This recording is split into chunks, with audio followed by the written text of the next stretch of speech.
លាទឹកជ្រលក់ពិសេសជ្រលក់ជាមួយនឹងខ្ចៅដូងសម្រាប់បងប្អូនដែលអត់សូវប៉ិនប្រហុកជាមួយក៏អត់ចេះប្រហុកសោះក៏អាចញ៉ាំបានដែរខ្ចៅរបស់យើងចំហុយមកឡើងឈ្ងុយដាក់ជាមួយទឹកជ្រលក់របស់យើងនឹងប្លែកទៀតបងប្អូនអើយឆ្ងាញ់មែនតើហ្មងណាខ្ចៅនេះអត់សូវមានដីទេបងប្អូនប្រហែលជាខ្ចៅគេអញ្ចឹងក៏មិនដឹងសាច់វាឡើងសពេលដាក់ចំហុយមានគ្រឿងមានត្រូវលាយគ្នាអញ្ចឹងឡងនិយាយថា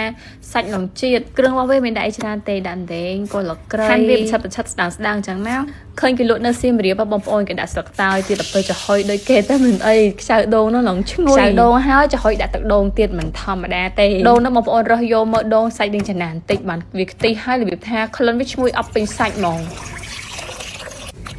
សាច់វាយើងឆ្កឹះដុំធំចឹងហើយយកមកច្របល់ជាមួយនឹងទឹកដូងចាក់ចូលខ្ចៅបន្តមកយើងដាក់ម្សៅស៊ុបមាន់មួយលាបព្រាផងច្របល់គ្រឿងក្រៅទាំងអស់ហ្នឹងឲ្យវាសព្វជាមួយនឹងខ្ចៅរបស់យើងទឹកដូងរបស់យើងហ្នឹងវាច្រោះទៅតាមកញ្ច្រែងអស់ហើយវាធ្លាក់ទៅក្នុងបាតឆ្នាំបិទការ៉ូបរួចដាក់ចំហុយប្រហែលជាកន្លះម៉ោងមកនិយាយថាអាពេលទុកពុះហ្នឹងក្លិនឡើងឈ្ងុយម្លង20 30ដូងខ្លាំងណាស់ស្រួលធ្វើមែនតើសម្រាប់ទឹកជ្រលក់របស់យើងវិញយើងគ្រាន់តែយកគល់ក្រៃផ្នែកខ្ចីហាន់វាឲ្យស្ដើងជាមួយនឹងស្លឹកក្រូចយើងយកប្រហុកសាច់លេខ1មកប្រហុកសាច់បកដាក់ជាមួយនឹងខ្ទឹមសម្ទេសហឹរតាមការចូលចិត្តទៅដោះគោខាប់បន្តិចស្ករសបន្តិចឆ្អិនរៀងច្រើនយកវាទៅកិនចូលគ្នាឲ្យម៉ត់ខៃចេះមកឃើញក្រហមអញ្ចឹងមែនតែហិលតែដោយសារតែប្រហុកក៏មិនដឹងតែបងប្អូនវាកាត់ជាតិហិលនឹងអស់យើងដាក់ម្រេចម៉ត់ដាក់មានគ្រឿងសោះសាបថ្លែមកបងប្អូនក្រូចឆ្មាផ្លែមកជាមួយនឹងគ្រឿងមុនហ្នឹងមានគល់ក្រៃស្លឹកក្រូចខ្ទឹមក្រហមនិងម្ទេសហិលច្របល់វាឲ្យសព្វចូលគ្នាហើយមើលទៅបើថារៀងខាប់បន្តិចយើងអាចបន្ថែមទឹកឆ្អិនពីលើហ្នឹងទៀតឲ្យវាមកល្មមជ្រលក់ទៅវាដោយទឹកជ្រលក់បងប្អូនទឹកជ្រលក់របស់យើងឈ្ងុយខ្លាំងណាស់មិនថាតែជ្រលក់ជាមួយខ្យងឯងធ្វើអញ្ចឹងជ្រលក់ជាមួយសាច់គោក៏ឆ្ងាញ់ដែរលាយជាមួយនឹងទឹកដោះគោខាប់មកបន្តិចហ្នឹងដើម្បីដល់ពេលដែលយើងច្របាច់គល់ឆ្មា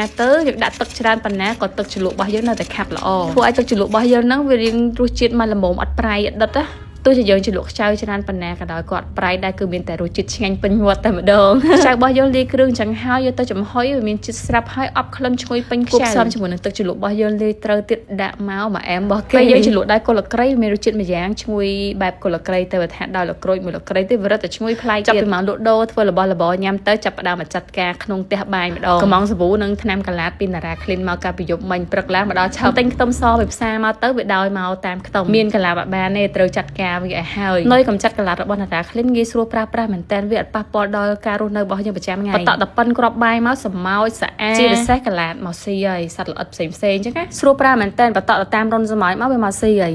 អត់នឹកស្មានថាវាស្រួលថ្នាក់ហ្នឹងបងប្អូនព័ត៌មានបន្ថែមតាក់ទងជាមួយនឹងនុយកាឡាសាប៊ូបោកខោអាវសាប៊ូដុសចក្រានបងប្អូនអាចទំនាក់ទំនងទៅ page ណារ៉ាក្លីនផ្ទាល់បានអរគុណច្រើនបងប្អូនជួបគ្នាវីដេអូក្រោយបាយ